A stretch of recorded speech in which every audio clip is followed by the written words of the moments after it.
ಲೇ ನೆನ್ನೆ ಯಾಕೆ ಆಫೀಸಿಗೆ ಬಂದಿಲ್ಲ ನೀನು? ಸ್ವಲ್ಪ ಪರ್ಸನಲ್ ಕೆಲಸದ ಮೇಲೆ ಹೋಗಿದ್ದೆ ಮಾಮ್, ಅದು ನೆಟ್ಟಗಾಗಿಲ್ಲ. ಏನ್ ಹೇಳು? ನೆನ್ನೆ ಬರ್ಬೇಕಾಗಿತ್ತು ನೀನು. ನಮ್ ರೋಹಿತ್ ಮತ್ತೆ ಟಿಎಲ್ ಹೆಂಗ್ ಕಿತ್ತಾಡಿದ್ರು ಗೊತ್ತಾ? ಏನೋ ನಮ್ ರೋಹಿತ್ ಮತ್ತೆ ಟಿಎಲ್ ಕಿತ್ತಾಡಿದ್ರ? ಓ ಕರೆಕ್ಟ್ ಟೈಮ್ ಫೈಲ್ ಸಬ್ಮಿಟ್ ಮಾಡೋದ ಅಂತ ಟಿಎಲ್, ನಾನ್ ಮಾಡೋದೇ ಇಂಟರ್ ಟೈಮ್ಗೆ ಏನ್ ಇವಾಗ ಅಂತ ರೋಹಿತ್. ಲಾಸ್ಟ್ ಅಲ್ಲಿ ಇವ್ರಿಬ್ರು ಬಿಡ್ಸಕ್ ಮ್ಯಾನೇಜರ್ ಬಂದ್ರೆ ಮ್ಯಾನೇಜರ್ಗೂ ಹೊಡಿತವ್ರು ಇವ್ರಿಬ್ರು. ಅದೇ ಗ್ಯಾಪ್ ಅಲ್ಲಿ ಸಿಕ್ಕಿದೆ ಚಾನ್ಸ್ ಅಂತ ಮ್ಯಾನೇಜರ್ ನಾನೊಂದ್ ಎರಡು ಬಿಟ್ಟೆ ಫೈಡ್ ಅಂತ. ಇಂತ ಚಾನ್ಸ್ ನ ಮಿಸ್ ಮಾಡ್ಕೊಂಬಿಟ್ನಲ್ಲ ಮ್ಯಾಮ್ ನಾನು. ಅಷ್ಟೇ ಅಲ್ಲ, ಅವಳು ಲಾವಣ್ಯ ಅಂತ ಅವಳಲ್ಲ ನಮ್ ಟೀಮ್ ಅಲ್ಲಿ, ಅವಳದು ಬರ್ತಡೇ ಇತ್ತು. ನಮ್ ಜೊಲ್ಲಾ ಮ್ಯಾನೇಜರ್ ಅವಳಿಗೆ ಅಂತ chocolate first double storey cake ತರ್ಸ್ದ. Double storey cake. ಆಮೇಲೆ ಲಾವಣ್ಯ ಬರೀ ನಮ್ ಟೀಮ್ ಅವ್ರಿಗಂತಾನೆ mutton biryani, chicken lollipop, veg ಅವ್ರಿಗಂತ ಗೋಬಿ, ಫ್ರೈಡ್ ರೈಸ್, ನೂಡಲ್ಸ್ ಎಲ್ಲಾ ತರ್ಸದ್ಲು. ಮಧ್ಯಾಹ್ನದ ಪಾರ್ಟಿ ಅವಳ ಕಡೆಯಿಂದ. ಅಷ್ಟೇ ಅಲ್ಲ, ಯಾವಾಗ್ಲೂ 8 ಗಂಟೆವರೆಗೂ ಹಾಕೊಂಡು ರುಬ್ತಾ ಇದ್ನ ನಮ್ ಮ್ಯಾನೇಜರ್. ಅವ್ನು ನಿನ್ನೆ ಯಾವ ಮೂಡದ ಇದ್ನೋ ಗೊತ್ತಿಲ್ಲ, ನಮ್ನ 6 ಗಂಟೆಗೆ ಲೆಟ್ ಆಫ್ ಮಾಡ್ಬಿಟ್ಟ.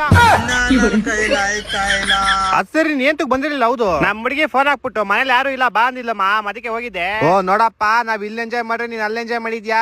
ಏನ್ ಸಾಮಾನು ಇಲ್ಲ ಮ್ಯಾಮ್, ನನ್ಗಿಂತ ನೀನೇ ಆಫೀಸಲ್ಲಿ ಜಾಸ್ತಿ ಎಂಜಾಯ್ ಮಾಡಿದ್ಯಾ. ಯಾಕೆ ಹೆಂಗೆ ಹೋದ್ರು ಬರೀ 4-5 ನಿಮಿಷಕ್ಕೆ ಗೇಮ್ ಓವರ್ ಆಗ್ಬಿಡೋದು ಮ್ಯಾಮ್, ಏನ್ ಮಾಡೋದು?